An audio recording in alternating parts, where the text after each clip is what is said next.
Cuando hace unos meses Walter estuvimos viendo, haciendo arreglos, porque el tema de la boda de Marcos pues nos hizo un tema logístico serio. Entonces, una de las cosas pues es quién estaba para poder predicar. Y Walter, cuando me lo dijo a mí, pues tuve la duda. Pero realmente creo que es un momento perfecto. Servir al Señor, algo que algunos soy testigos que es algo que he hecho toda la vida, con mayor o con menor fortuna, porque soy un ser humano. Pero mientras haya aliento en mí, hablaré de su amor. Y espero que el Señor me permita seguir dando la tabarra unos cuantos años. Porque la mies nos espera, hermanos. La mies nos espera. Y la semana pasada, Fer, que le mando un saludo porque está, pues, no sé si en el lecho, pero sí en el dolor. Anda, sigue muy fastidiado con el brazo y de hecho tuvieron que suspender el viaje a la boda, tanto él como Ima. Pues me vino muy bien la predicación de Fer porque fue como dejar un pequeño campo de aterrizaje para lo que aparece en el Evangelio según Mateo. Y también pues algunas cosas que, curiosamente, me ha tocado leer para preparar un trabajo para Éfeso. Porque a veces tenemos la tentación de coger un pasaje bíblico o un texto bíblico y solamente pensar en él de una forma aislada. Pero un texto bíblico no es algo aislado, no es independiente de lo que le rodea. Las divisiones que tenemos por capítulos y por versículos, bueno, son para facilitar encontrar un texto concreto. Sería muy difícil encontrar, mira, está como en la cuarta página, pero ahí arriba, en media altura. De esta forma, diciendo capítulo y versículo, es más fácil que localicemos algo. Pero a veces esas divisiones de capítulos y versículos nos limitan. Por un lado, porque, bueno, a veces las divisiones son mejorables. Pero por otro lado, porque el sentido original de los escritos de la Biblia, en especial del Nuevo Testamento, eran ser leídos de principio a final, seguidos prácticamente de una sentada. Y realmente en el Nuevo Testamento, quitando Apocalipsis, que es el más largo, podemos leer un evangelio pues prácticamente en una hora como mucho. Bueno, yo leo muy rápido, pero en una hora podéis leer un evangelio de forma seguida.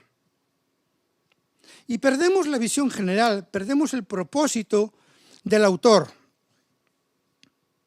Por eso me gustó mucho lo que Fer compartió la semana pasada, porque me ha dejado tal cual. Y me gustaría que pudiéramos leer los versículos 35 a 38 del capítulo 9, porque nos da un contexto. ¿Qué es lo que viene justamente antes de lo que pasa ahora? Evangelio de Mateo, capítulo 9, versículos del 35 al 38. Recorría Jesús todas las ciudades y aldeas, enseñando en las sinagogas de ellos y predicando el evangelio del reino y sanando toda enfermedad y toda dolencia en el pueblo. Al ver a las multitudes, tuvo compasión de ellas, porque estaban desamparadas y dispersas, como ovejas que no tienen pastor. Entonces dijo a sus discípulos: a la verdad, la mies es mucha, mas los obreros pocos. Rogad pues al Señor de la mies que envíe obreros a su mies. Jesús le está hablando de la necesidad de personas, de hombres y de mujeres, que se involucren en la labor de extender la buena noticia del reino, el evangelio de Jesucristo. Jesús era consciente que su ministerio en la tierra no iba a ser muy prolongado en el tiempo. Realmente los evangelios recogen un tiempo muy pequeño, 3 años y medio. Y aún así el impacto de la vida de ese hombre y Dios es tan tremendo en la historia de la humanidad que 2000 años después sigue influyendo, sigue hablando y sigue cambiando vidas. Él se marcharía y volvería en un tiempo indeterminado. Y esa labor de extender el reino, de proclamar las buenas noticias, tendrían que ser llevadas por sus seguidores. Sí, evidentemente iban a tener una ayuda fantástica que se llama Espíritu Santo. Pero ellos tendrían que tomar el relevo y la responsabilidad de predicar ese mensaje. Y desde los primeros momentos Jesús se rodeó de personas para que estuvieran con él. Fueron testigos de sus milagros. Fueron oyentes de sus enseñanzas. Jesús formó ese equipo que tomara el relevo. Y que sucesivamente formara otro equipo. Y otro equipo. Y otro equipo. Y esa es la tarea en la cual estamos la Iglesia en el siglo XXI. Los equipos que ya estamos trabajando, deberíamos estar formando nuevos equipos para que cuando el Señor nos lleve a su presencia, si no viene antes, puedan tomar el relevo en la extensión del reino y en la consolidación del reino. Así es la Iglesia de Jesucristo. Hay mucho trabajo por delante. Y hay muy pocos trabajadores. Mucha mies. Millones de personas que necesitan escuchar el mensaje de esperanza y de salvación que constituye el núcleo del Evangelio. Una tarea que no es para una élite. Una tarea que es solamente para unos pocos que están capacitados de una forma especial. Es para todos. Cada uno con nuestras capacidades, con nuestros recursos y también con nuestras limitaciones. Somos llamados a poner nuestras vidas al servicio del Maestro, pero sobre todo con la ayuda de Dios. Somos llamados a extender, somos llamados a consolidar el reino de Dios en esta tierra. Es una tarea apasionante, pero también llena de obstáculos. La mies nos espera. ¿Responderemos a su llamado? Hay tres cosas en el pasaje que tenemos hoy delante que nos pueden ayudar a reflexionar para tomar o quizás para retomar ese compromiso con Él. Vamos a leer primero los versículos 1 a 4. Mateo capítulo 10, versículos 1 a 4. Jesús reunió a sus 12 discípulos, estoy leyendo en la Biblia traducción interconfesional, y les dio autoridad para expulsar espíritus impuros y para curar toda clase de enfermedades y dolencias. Estos son los nombres de los 12 apóstoles. El primero, Simón, llamado Pedro, y su hermano Andrés. Santiago y su hermano Juan, hijos de Zebedeo. Felipe, Bartolomé, Tomás y Mateo, el recaudador de impuestos. Santiago, hijo de Alfeo, y Tadeo. Simón el cananeo y Judas Iscariote, el que luego traicionó a Jesús.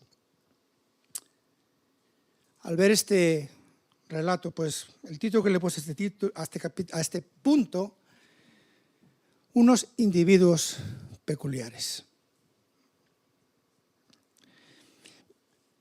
Es una elección que nosotros no haríamos. Ahora pues está muy de moda pues unas empresas que le llaman los headhunters. La traducción es cazadores de cabezas, no queda muy bien, pero es una empresa que se dedica a seleccionar personal. Dice, no, mira, yo quiero una persona para este puesto y tú se lo encargas a esa empresa y esa empresa se encarga de hacer la selección. Bueno, si entramos en un proceso de selección para sucesores de Jesús, pues este grupo como que no saldría. Jesús no estaba buscando un grupo que le hiciera la intendencia, que hiciera un apoyo en el ministerio, como gracias a Dios tenemos gente aquí en la iglesia que nos ayudan con multimedia, que nos ayudan con el sonido, que nos ayudan a repartir. No, Jesús no estaba buscando gente que hiciera ese tipo de labor. De hecho, había otro grupo grande de personas, entre ellos muchas mujeres, que le servían. Tampoco buscaba simplemente un grupo que le apoyara con su presencia, para que le aplaudieran, para que asintieran a todo lo que le decía. Me hace mucha gracia, siempre que ves una declaración de un político, ves el que está delante con el micro, y detrás siempre hay unos cuantos que están. No importa, de cualquier partido político, de un lado a otro, siempre hay un grupito que ven fala a este hombre, o mujer. No, Jesús no quería palmeros. Y de hecho, si veis los evangelios, los discípulos de palmeros tenían poco. Jesús tuvo que echarles algún algún reproche gordo. Incluso alguno de ellos pues le dijo que apártate de mí, Satanás. Y vemos personas con dudas, personas... No, los discípulos no eran unos palmeros. No tenían un perfil de intelectuales o de eruditos en las Escrituras. Sí, vemos los evangelios y leemos las cartas de los que escribieron cartas y vemos que tenían un conocimiento de la Escritura, pero no eran expertos. No eran maestros de la ley, no eran escribas, ni mucho menos fariseos. Perfil profesional muy variado. 4, quizás 5 eran pescadores. Pedro, Andrés, Santiago y Juan, y muy probablemente Felipe, que era de Betsaida. 1 era funcionario. Mateo, un recaudador de impuestos. 1 de ellos era un medio terrorista. Simón el Celote. Y del resto, pues no nos dice pues, mucho de su profesión, pero el perfil profesional, titulación académica, bastante dispar. En cuanto a su lugar de nacimiento, y me voy a coger el mapa que hizo Fer la semana pasada porque me pareció fantástica. Si veis los relatos, pues casi todos procedían de la zona de Galilea. Capernaum, Caná y Betsaida. Ya sea porque lo cita específicamente el Evangelio o por la tradición apostólica, 11 de ellos eran de esa zona. Solamente había 1 que era de Judea, de una ciudad llamada Queriot. Judas Iscariote, era el único de Judea. Así que el grupito es bastante raro, profesionalmente, intelectualmente. ¿Y cómo los llama el Señor? Bueno, Pedro, Andrés, Santiago, Simón y Mateo son llamados directamente por el Señor mientras están trabajando. Y ellos dejan sus cosas. Los pescadores dejan su barca, dejan sus redes. El funcionario Mateo deja su escritorio con sus aperos. Felipe es llamado directamente por Jesús. No dicen qué circunstancia. Natanael es traído por Felipe y ahí le llama a Jesús. No nos dice cómo llamó a los demás. Pero ese llamado implica invitar a alguien a que se una a una tarea específica. Jesús no hace un proceso de selección, ni hace un concurso de méritos, no hace una oposición, ni tampoco hace un casting. Él llama directamente, en su soberanía, en su voluntad. Hace una temporada hicimos un estudio de los 12. Está ahí en YouTube, podéis volver a ver, menos el mío, que no vale la pena. Pero cuando estudiamos a aquellos 12 hombres, vimos que eran muy diferentes.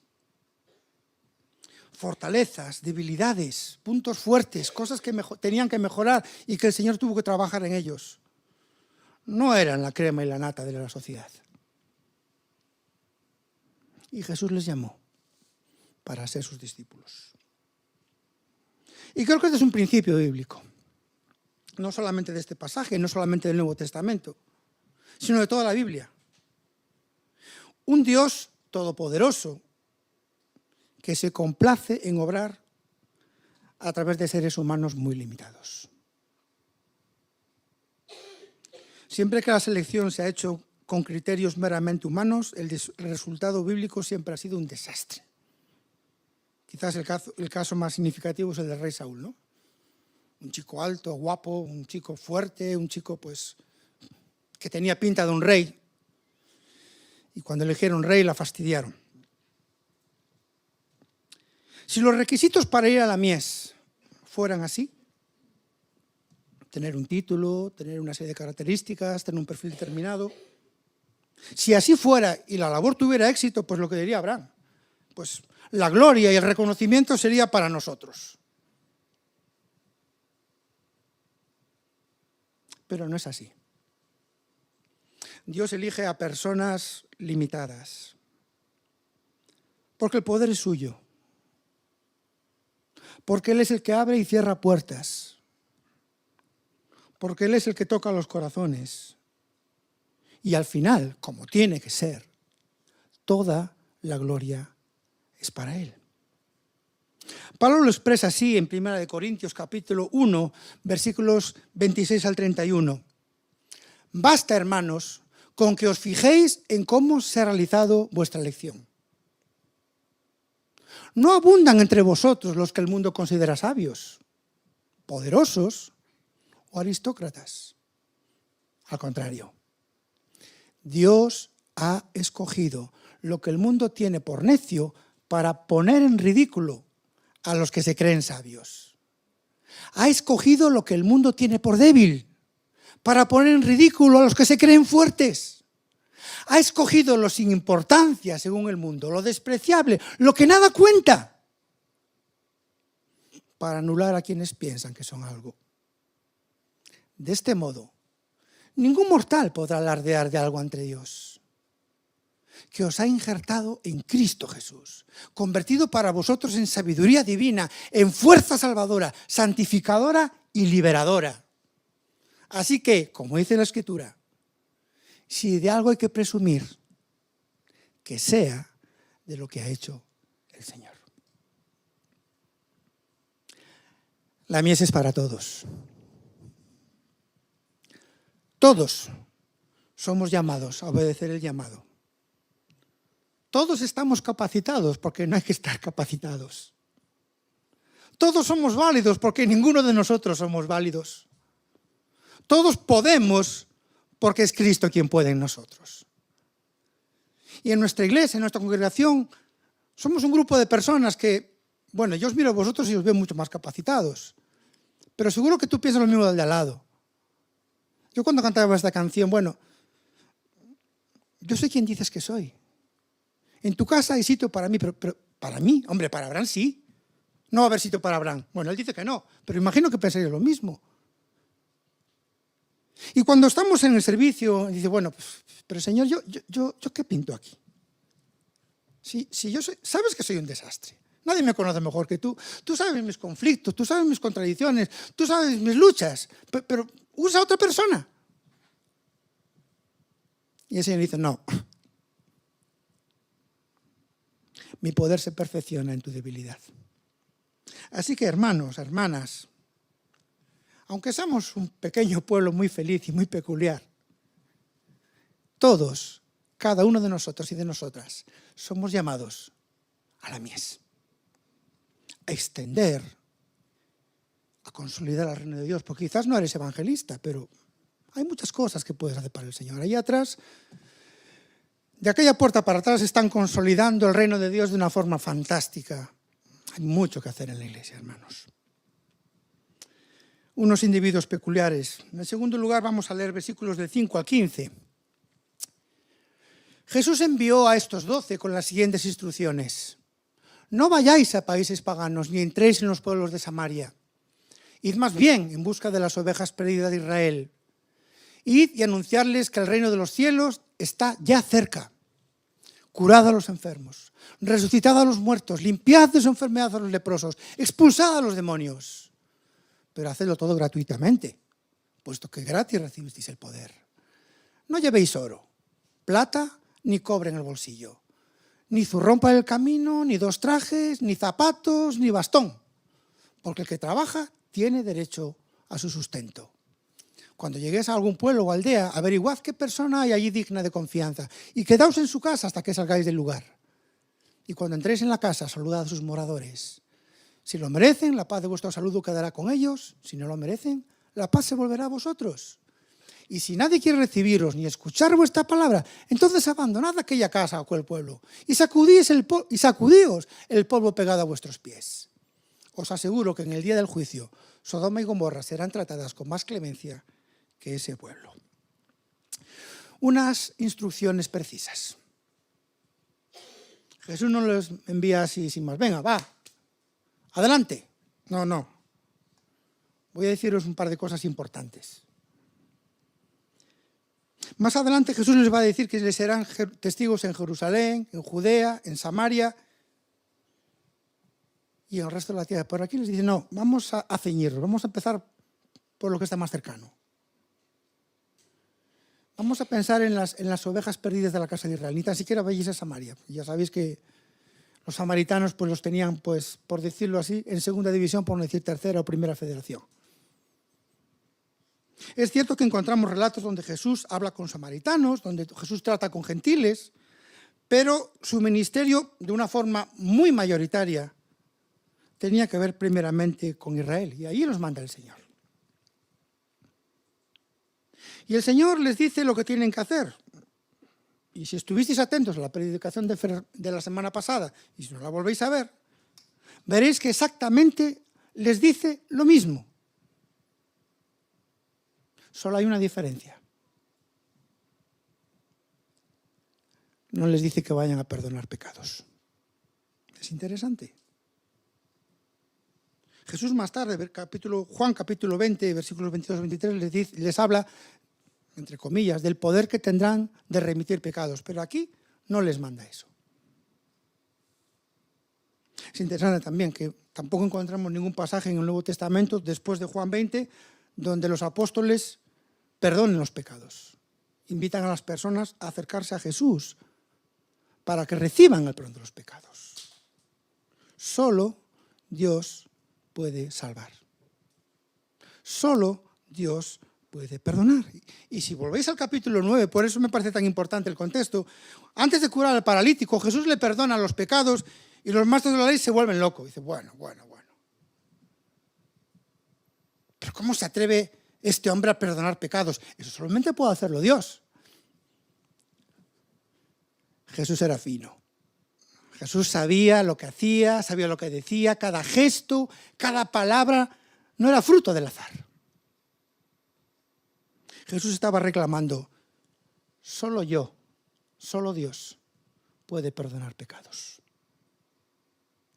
Así que ellos reciben instrucciones cómo deben llevar la misión. Una cosa muy importante, y tengo que acelerar porque si no el tiempo me está comiendo. Les advierte que no aprovechen la ocasión para intentar hacer negocio. Creo que hoy en día hay mucha persona que está haciendo negocio fraudulento con el Evangelio. Y esto me parece algo muy grave. Les dice, mira, vosotros no habéis recibido esto porque habéis estudiado, porque lo habéis pagado, lo habéis recibido de gracia, lo habéis recibido gratis. Así que, ojito con intentar enriqueceros. No os preocupéis por cosas como el dinero, la ropa, hace falta. Capítulo 9. Dios hará que nada le falte a sus siervos. Les indica cómo deben proceder al llegar a un lugar, cómo deben hacer si reciben una respuesta hostil. De manera que Jesús les va a dar una serie de instrucciones de cómo deben llevar a cabo esa misión de extender el reino. Y esa es una parte muy importante de su ministerio. Entrenar, preparar a ese grupo de personas para que tomaran el relevo de la misión. Y si leéis los evangelios encontraréis muchas charlas íntimas con los apóstoles, aclarándoles dudas, dándoles instrucciones, motivándoles, animándoles, enseñándoles, avisándoles de cosas que iban a ver después y que ellos no pillaron a la primera, pero después sí que pillaron. Pero no solamente con sus palabras, por eso me gusta mucho el capítulo 9, porque Jesús les da su ejemplo, la forma que tenía de tratar con la gente. A veces es muy bonito leer los evangelios entre líneas, ver cómo se interesaba por las gentes, ver su ternura, ver su compasión, ver cómo él se acercaba a los más marginados, cómo él estaba dispuesto a recibir a los niños, algo que los maestros importantes de aquel tiempo es algo que tenían prohibido. El talante de Jesús. Y hoy seguimos en esa tarea, entrenando con su palabra, volviendo una y otra vez a lo que el Señor dijo, a lo que el Señor dejó por escrito a través de los apóstoles, para formar, para entrenar, para animar, para capacitar a personas para que se involucren en la mies. Y está bien, y es lo que hacemos. Pero también tenemos que entrenar con nuestro ejemplo. Y esa es la parte que a mí más me preocupa, porque preparar una predicación es trabajo, al fin y al cabo. Pero vivir a la altura de lo que uno a veces predica es muy difícil. Jesús lo hizo. Jesús era auténtico. Y cada uno de nosotros también somos llamados a enseñar con nuestro ejemplo. Es cierto que tenemos la ayuda inestimable del Espíritu Santo. Pero qué importante es nuestro ejemplo. Así que ahí estamos, instrucciones precisas.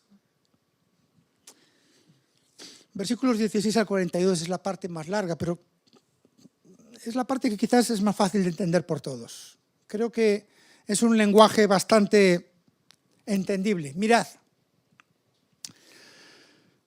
os envío como ovejas en medio de lobos. Por eso sed astutos como serpientes, aunque también inocentes como palomas.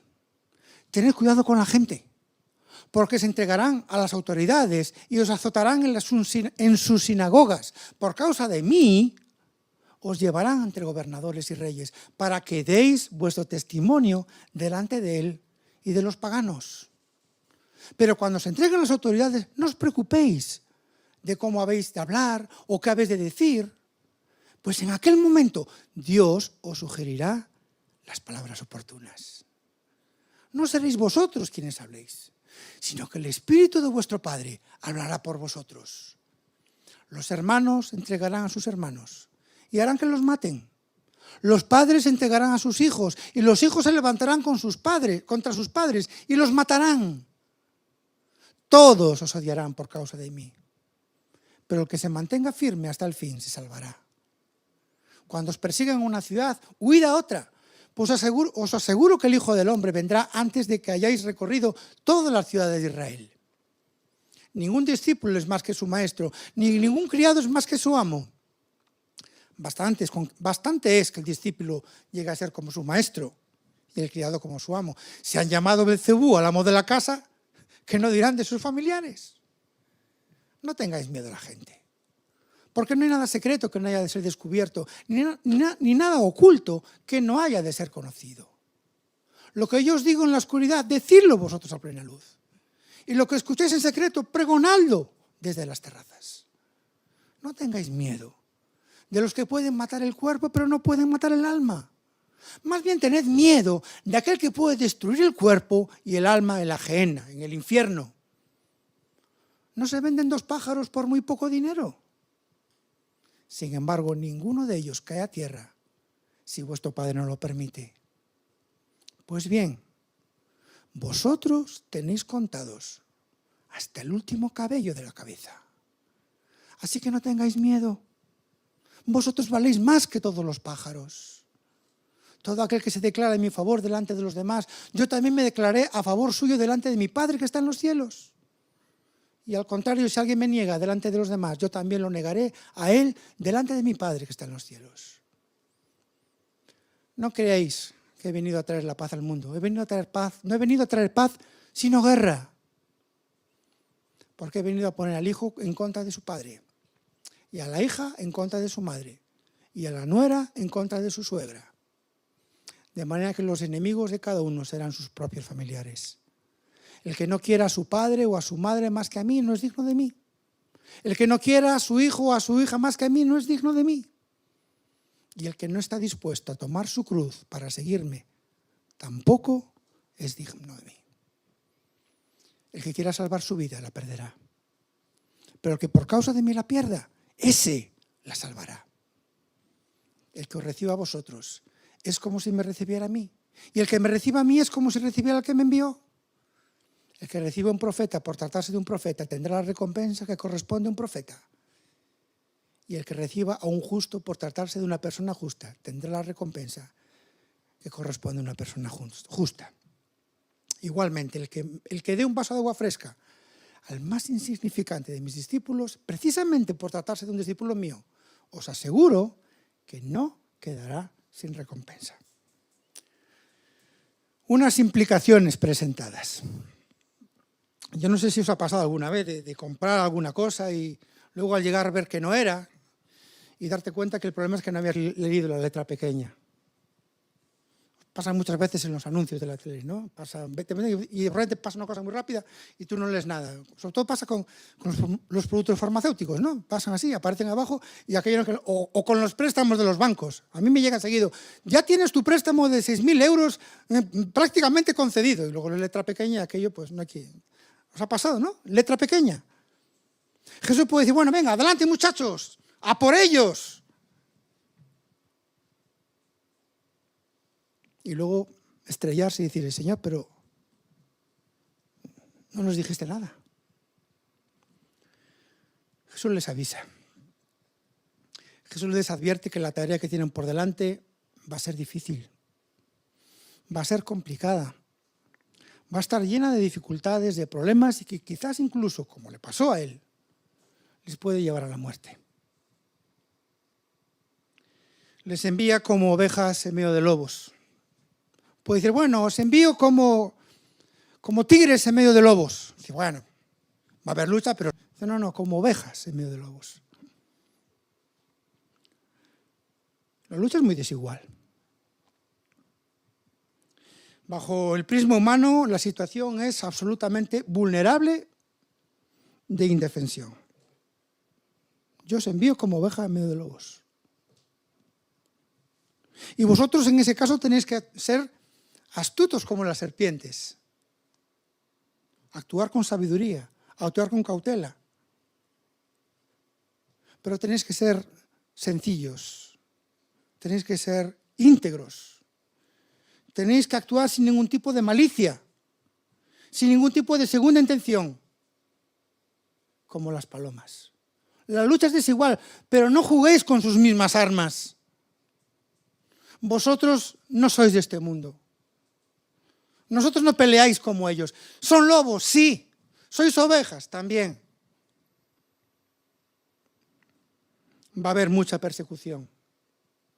Va a haber rechazo, tanto en el ámbito civil como religioso. Y eso se cumplió literalmente.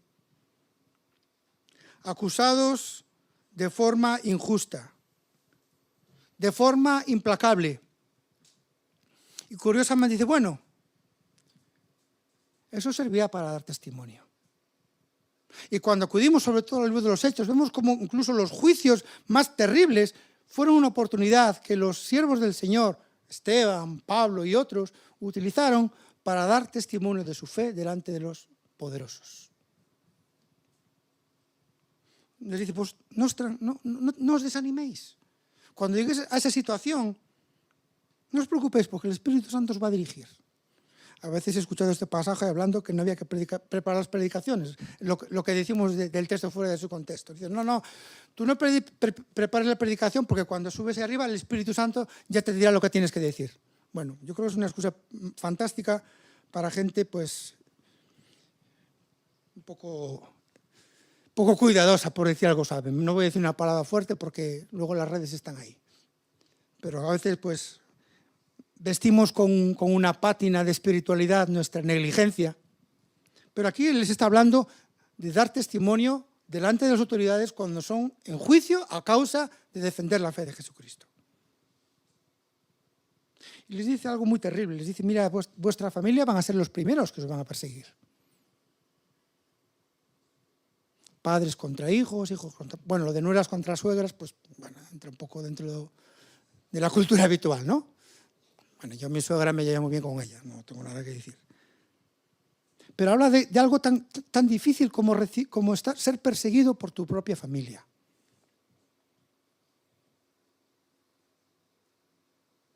Y dice, el que permaneciera hasta el final, ese será salvo. Otro texto totalmente fuera de contexto.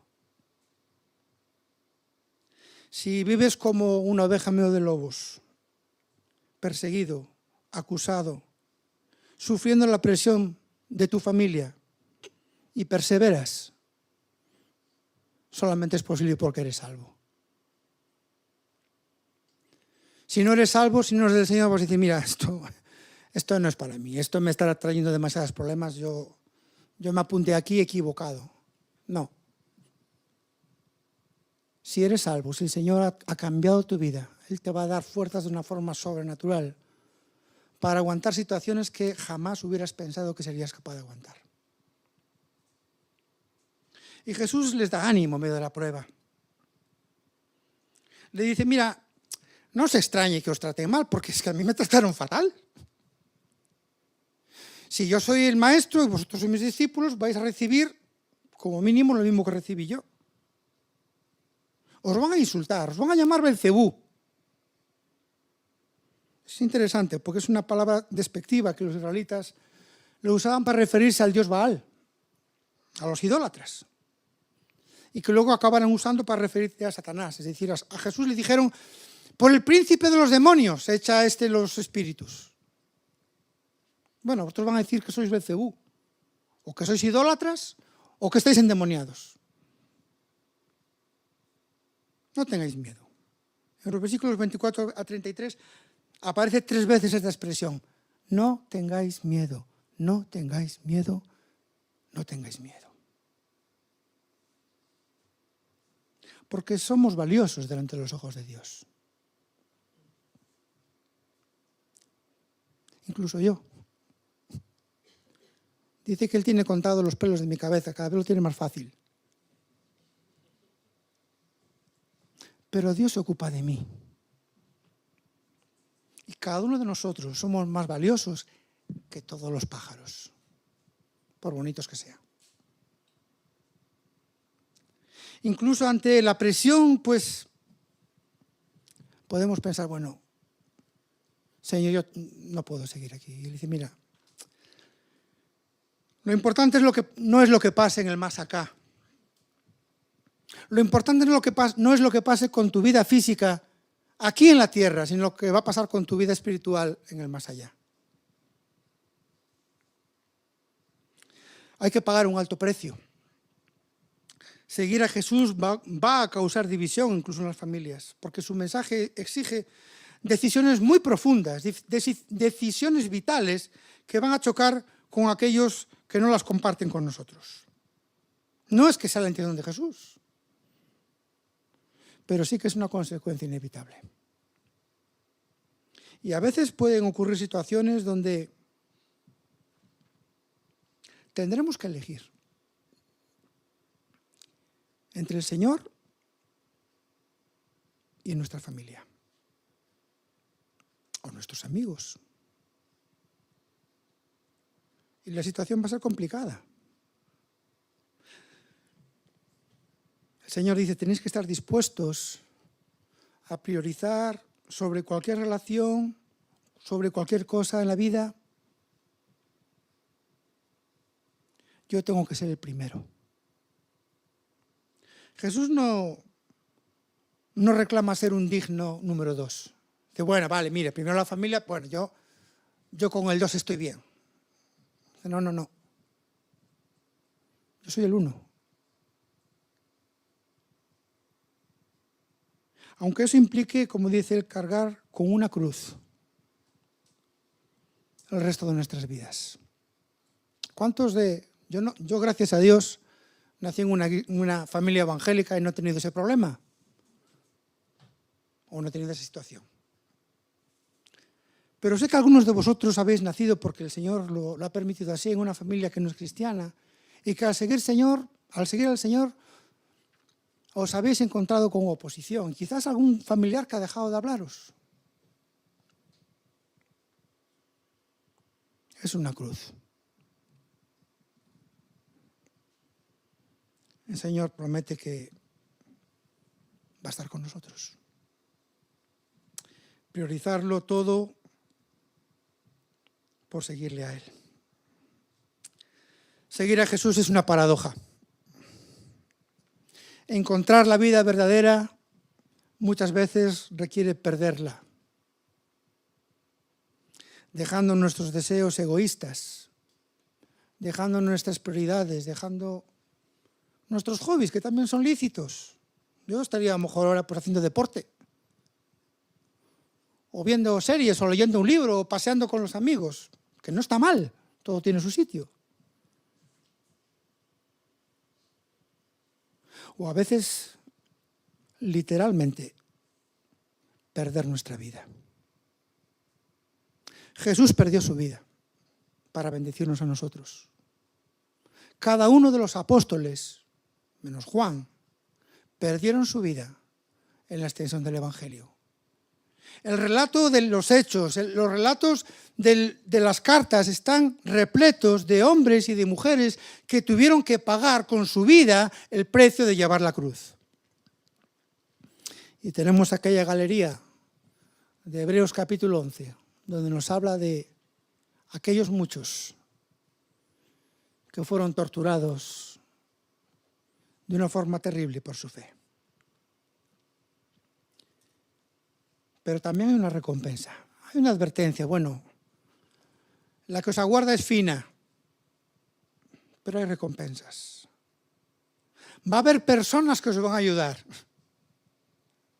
Va a haber gente que porque venís en el nombre del Señor os va a abrir las puertas, os van a apoyar. Y esa gente va a recibir recompensa. Cualquier acto de bondad o de apoyo, como dice ahí el vaso de agua. Bueno, para ofrecer un vaso de agua no hay que hacer una carrera universitaria, ¿verdad? No hay que estudiar tampoco ni griego, ni hebreo, ni teología, ni hay que tener el permiso de los ancianos, ni hay que apuntarse a un ministerio. No, para ofrecer un vaso de agua, pues hay que tener un grifo, agua y ganas de dar el vaso de agua. Y creo que ahí el Señor nos está hablando de que hay muchas tareas sencillas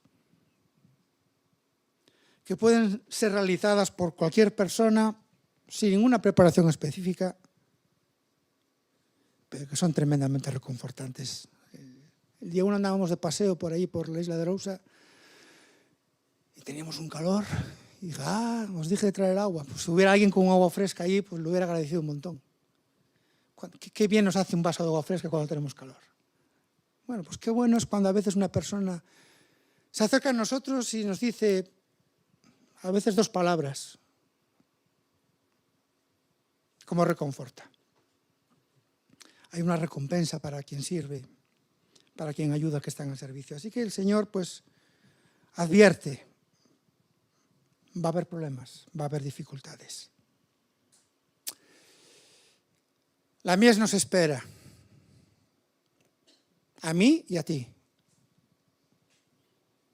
Es una orden del Señor y tienes que dar una respuesta.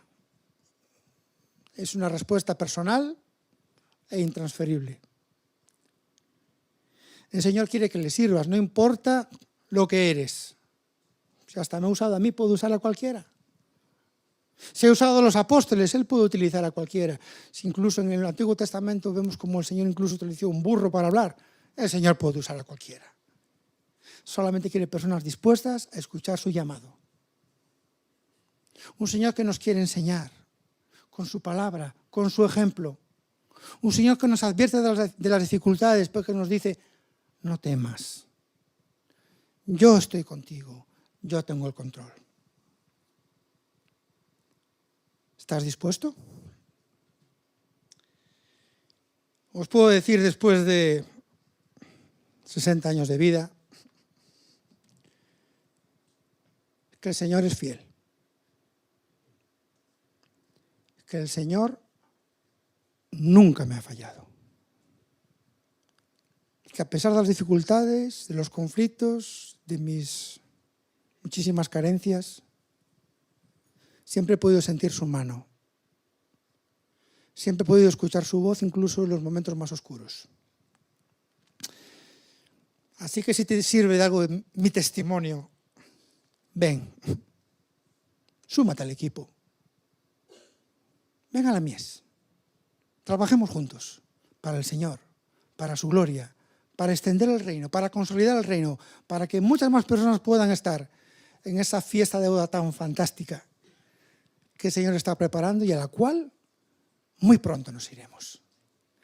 Señor, te damos muchas gracias porque tu palabra es para nosotros una fuente de instrucción, de ánimo, de consuelo y de desafío.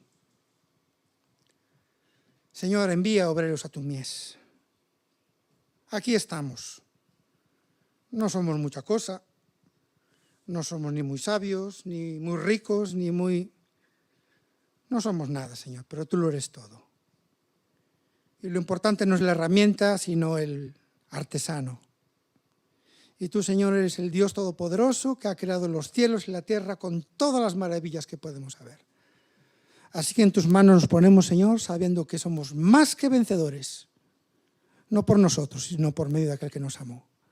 Te pido, Señor, por cada hermano y por cada hermana que está aquí o que nos escucha, para que tú toques su corazón con tu Santo Espíritu y que puedan adquirir ese compromiso serio y firme de poner su vida a tu servicio. La mies nos aguarda. En el nombre de Jesús.